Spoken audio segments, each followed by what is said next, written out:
আমি রাব্বি, বয়স 10। আমাদের গ্রামটা ছিল নদীর পাড়ে, একদম ছবির মতো সুন্দর ছিল বলছি, কারণ এখন সবটাই নদী। আমি স্কুলে যেতাম, বাবাকে জমিতে সাহায্য করতাম, মা আমাদের জন্য রান্না করতেন। আমরা গরিব ছিলাম, কিন্তু খুশি ছিলাম। এক রাতে নদী রেগে গেল। বৃষ্টি, ঝড় আর গর্জন, যেন চারপাশ কাঁপছিল। সকালে উঠে দেখি নদী পাড় ছিঁড়ে ফেলেছে। আমাদের বাড়ি, আমার স্কুল, আম্মুর রান্নাঘর, বাবার মাঠ, সব একে একে গিলে খেল নদী। এখন আমরা অন্য একটা স্কুল ঘরে থাকি, যেখানে ঘর নেই, খেলার মাঠ নেই, শুধু চোখে পানি আর পেছনে ফেলে আসা স্মৃতি। নদী ভাঙ্গনের অন্যতম কারণ হলো অতিরিক্ত বৃষ্টি, নদীর পাড়ে গাছ না থাকা এবং অপরিকল্পিত বাঁধ। বাংলাদেশ প্রতি বছর লক্ষাধিক মানুষ গৃহহীন হয় শুধু নদী ভাঙ্গনের কারণে।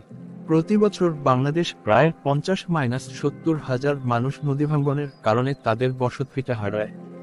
আমি চাই কেউ আর যেন তার ঘর হারায় না। তাই আমি গাছ লাগাই, নদীর পাড়ে আর গর্ত করি না, আর সবাইকে বলি সচেতন হতে।